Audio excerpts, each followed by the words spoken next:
In the heart of the African savanna, where the golden grass swayed gently under the warm sun, there lay a small village surrounded by dense forests and winding rivers.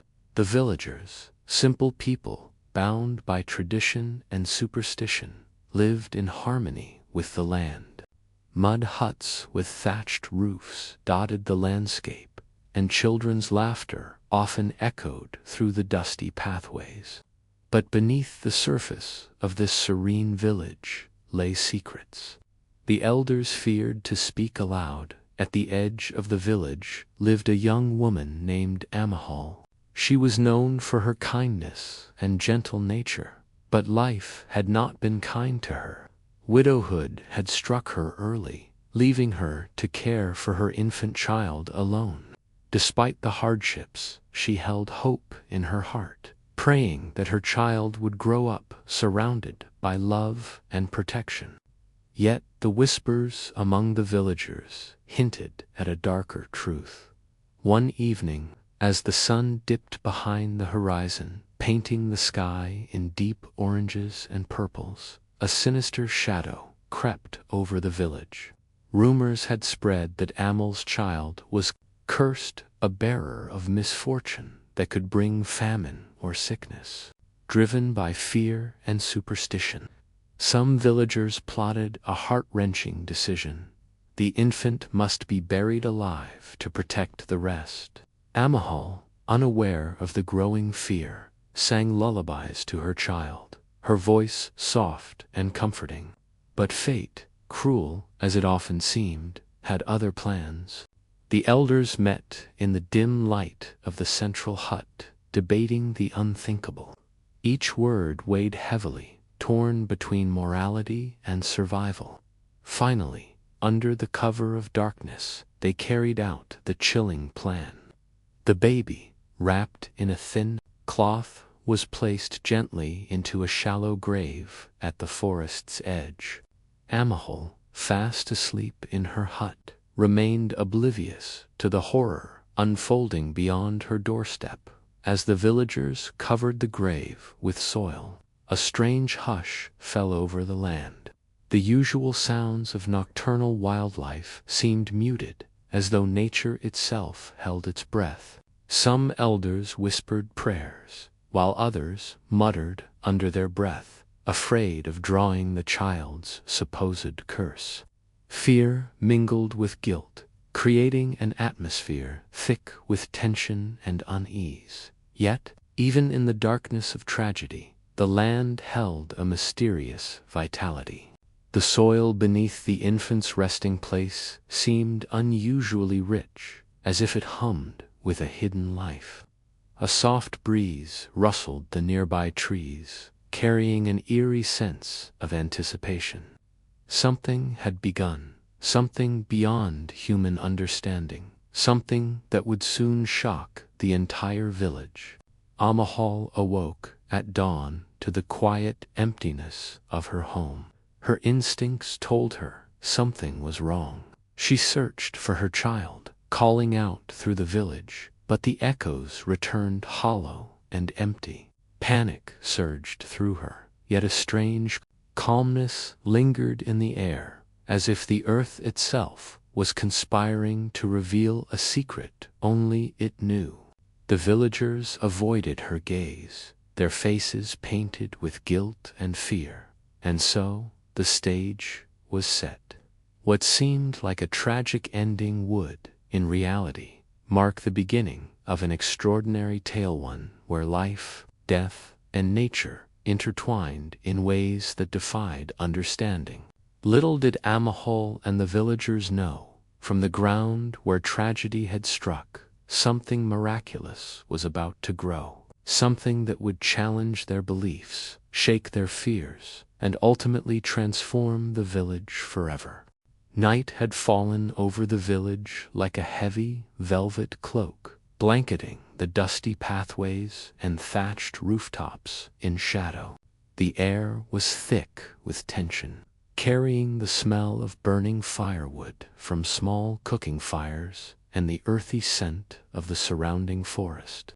Only a few villagers dared to venture out, whispering hurriedly to one another as they approached the designated spot at the forest's edge.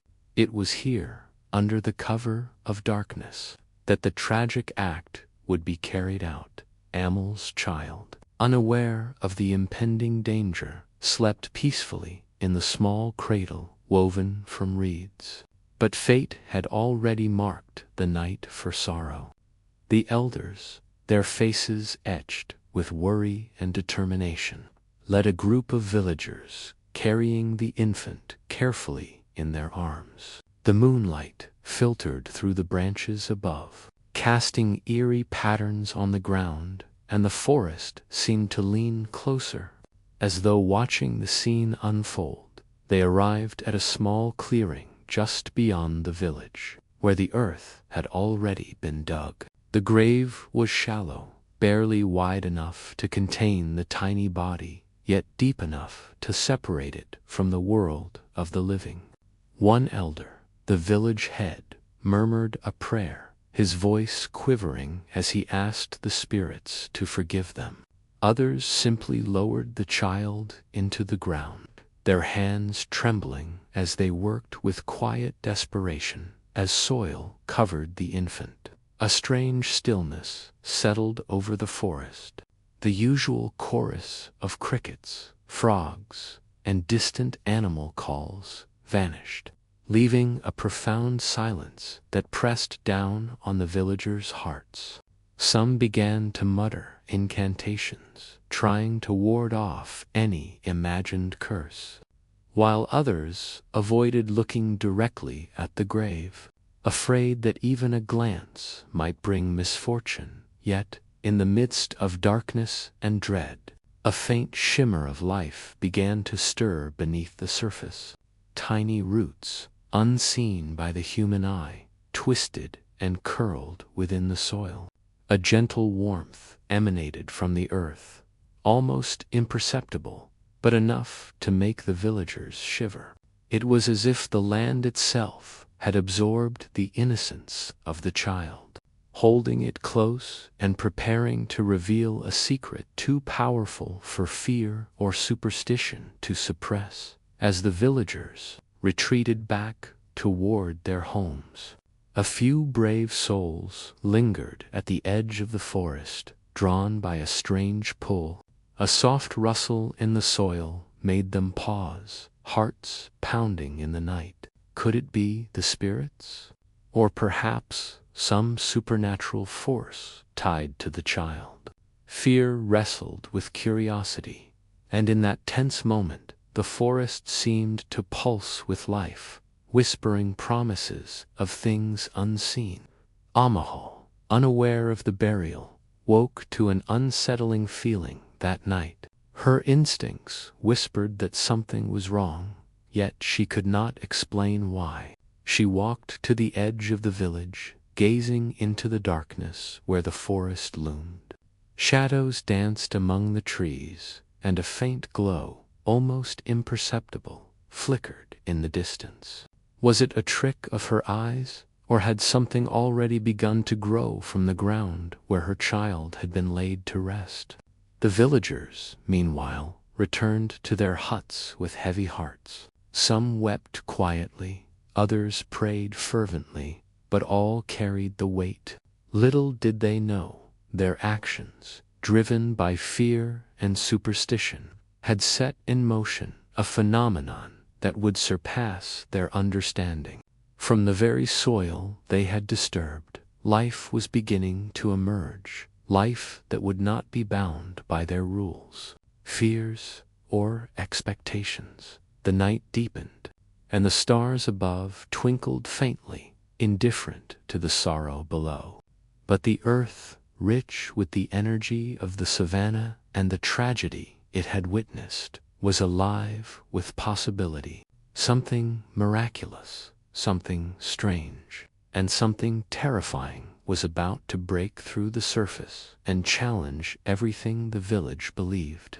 Days passed after the tragic burial, yet the village remained uneasy. The air, heavy with the scent of earth and smoke, carried a tension that no laughter or music could dispel. Mothers hushed their children earlier than usual, and even the elders, usually so composed, glanced nervously toward the forest edge.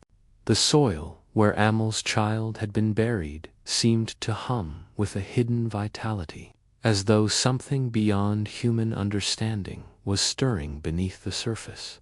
The first sign appeared subtly, a faint green sprout, delicate yet unnaturally vibrant, pushed through the rich African soil. It shimmered faintly under the midday sun, as if kissed by a mystical light.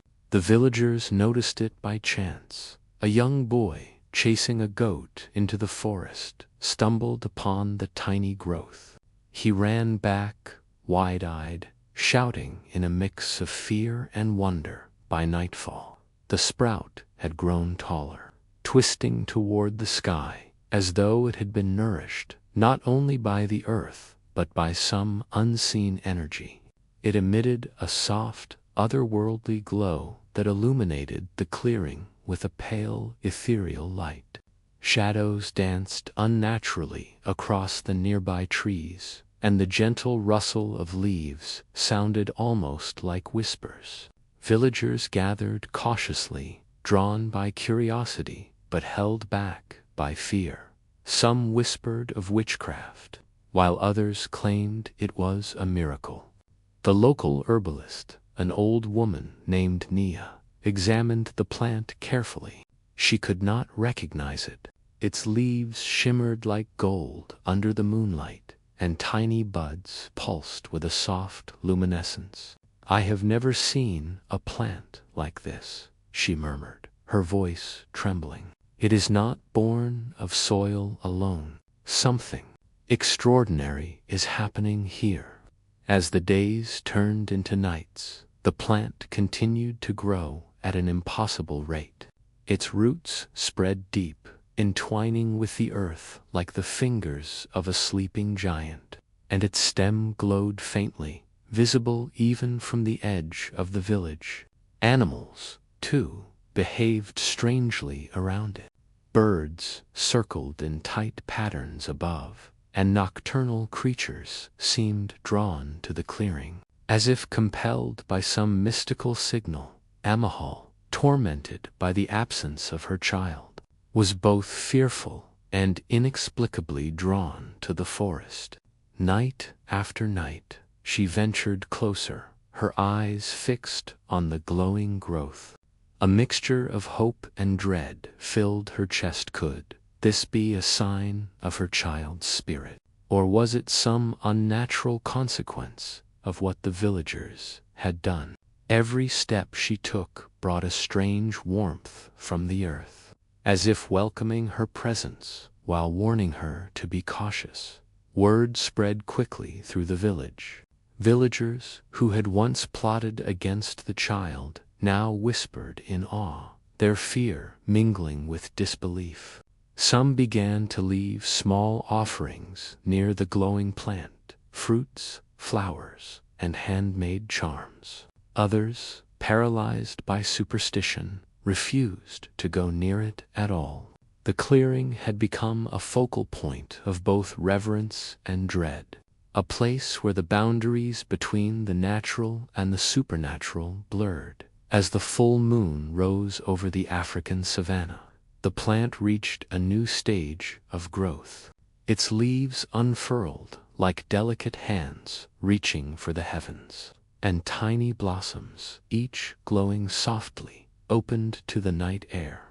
The villagers watched in silent awe, unable to comprehend the miracle unfolding before their eyes. It was as if life itself had defied death, as if the earth had swallowed tragedy only to return something unimaginable. The village elders, long accustomed to holding power over fear and superstition, felt a tremor of uncertainty. What they had intended as protection had instead awakened something they could neither control nor understand. And deep in Amel's heart, a flicker of hope emerged. Perhaps just perhaps, her child had not been lost forever. And what grew from the ground was the first sign of a profound, mysterious truth. The glowing plant had become the heartbeat of the village. Word of its mysterious growth spread like wildfire, reaching every hut, every corner, and even travelers passing through. The once skeptical villagers now found themselves standing at the edge of the forest in reverent silence, hesitant to cross the invisible boundary of the clearing. Some came with offerings, while others approached with prayers, begging the spirits to reveal the plant's purpose. Fear and awe coexisted uneasily. Mothers held their children tightly, whispering warnings about spirits and curses. The elders, torn between their authority and the undeniable miracle, convened in hushed circles. "This is no ordinary growth," said the village head, his voice trembling despite his normally steady tone. "We must respect it, yet we cannot fully understand it. Perhaps it is the work of our ancestors, or something beyond our knowledge." The herbalist Nia became a central figure, guiding villagers in interpreting the phenomenon. She studied the plant carefully, noting its strange luminescence and the way the soil beneath it seemed richer than any other in the region. "It is feeding on more than water or sunlight," she murmured to a group of villagers. "There is life energy here, something beyond the physical. Perhaps the child's spirit lingers within it." Conflict simmered among the villagers. Some argued that the plant was a blessing, a sign that the spirits of the earth were forgiving them for their tragic actions. Others were convinced it was a curse, a punishment for their fear and cruelty. Every day brought new debates, each voice growing louder than the last. Some villagers even refused to leave their homes after sunset, terrified of being near the plant under the moon's glow. Despite the fear, many were drawn to the clearing. A young couple, holding hands tightly, approached the glowing plant, leaving fruits and clay charms at its base. They prayed for blessings, whispering hopes for fertility and health. Children, curious and fearless, circled around the edges, giggling at the faint glow as if it were a magical game. The elders watched cautiously, torn between approval and anxiety. Amahal, meanwhile, could no longer resist the pull of the forest. Each night she crept to the clearing, her heart pounding with a mix of dread and anticipation. When she saw the plant's glowing leaves and tiny blossoms, a tear slipped down her cheek. "Is it you?" she whispered to the wind, feeling an inexplicable connection to the mysterious growth. Her sorrow, guilt, and love seemed to merge with the energy of the plant.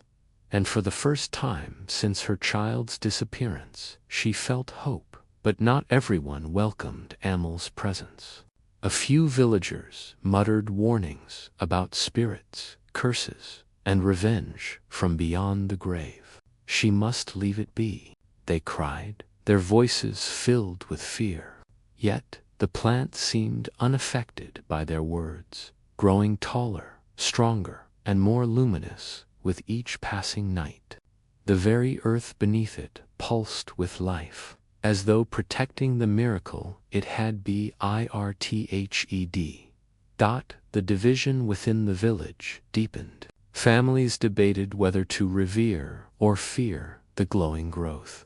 Some left offerings of food, water, and charms, hoping to honor the unknown force. Others tore through the forest paths, destroying small parts of the clearing out of superstition, only to find the plant unharmed, its glow defying human understanding. It was as if the village itself had become a living canvas, painted with awe, fear, and hope in equal measure. And yet, Beneath the swirling emotions of fear and reverence, the plant continued to thrive. Its blossoms now glimmered like tiny lanterns, illuminating the forest with a gentle, magical light. The villagers, whether they realized it or not, were witnessing something extraordinary, a force of life born from tragedy, bridging the gap between sorrow and wonder. The forest had become a sacred place, a reminder that even in the darkest moments, life had a way of asserting itself. The days had passed, yet the glowing plant showed no signs of slowing. Its leaves shimmered like molten gold under the African sun, and its tiny blossoms pulsed with a gentle, rhythmic light that seemed almost alive.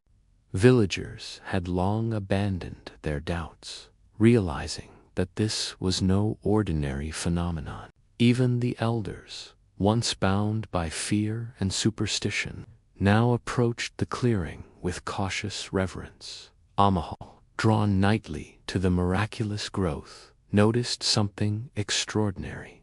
From within the heart of the plant, a faint aura seemed to form the shape of a small child. The contours were subtle, but unmistakably tiny hand, a delicate face, a soft presence reaching out from the luminous core. Her heart skipped a beat, and tears welled in her eyes. "It's you. It's my baby," she whispered, falling to her knees in awe. Naya, the village herbalist, stepped forward slowly, sensing the significance of the moment. She studied the plant with an intensity that bordered on fear. "This is no curse," she murmured. "Life has not left the child. The energy of the earth, the spirits of our ancestors, they have preserved it. Look closely. This plant holds the essence of the child, transformed by the power of the land itself." The villagers gasped as they leaned closer. The plant's blossoms now pulsed in unison, forming the faint outline of a child's body. Its presence radiated warmth, compassion, and vitality. The glowing energy was not threatening but nurturing, filling the clearing with a sense of peace that had long been absent. For the first time, the village felt a unity that transcended fear and superstition. Questions and emotions swirled together. How could such a thing happen? Why had the child's essence been preserved in this miraculous way? The elders, once rigid in their authority, now bowed their heads in humility. They understood that the life they had tried to destroy had returned in a form far beyond their comprehension, a symbol of hope, resilience, and the mysterious ways of the universe. Amahal reached out, her fingers brushing the glowing leaves. The energy pulsed gently in response, wrapping around her like a warm embrace. Her grief transformed into joy, her sorrow replaced by wonder. The child, though no longer in the physical form she had lost, had become part of something eternal, something that would inspire and protect the village for generations. The forest itself seemed to respond to the revelation. Winds rustled through the trees, carrying a soft, melodic whisper. Birds circled above in graceful arcs, and even the nocturnal creatures approached without fear. Nature itself recognized the miracle, reinforcing the village's realization that life and death are not always what they seem. From that day on, the clearing became sacred. Villagers came to honor the plant, offering gifts and prayers, not out of fear, but out of gratitude. It became a symbol of redemption, reminding them that even the darkest acts can be transformed by the unseen forces of life. Amahal, now a living testament to hope and resilience, shared her story with anyone who would listen, teaching the village and travelers alike that miracles can emerge from tragedy in the most unexpected ways. And so, the truth was revealed, not in words or explanations, but through the silent, glowing presence of a child transformed into life itself. The village, once consumed by fear and superstition, now stood united in awe, forever changed by the power of love, life, and the mysteries of the earth.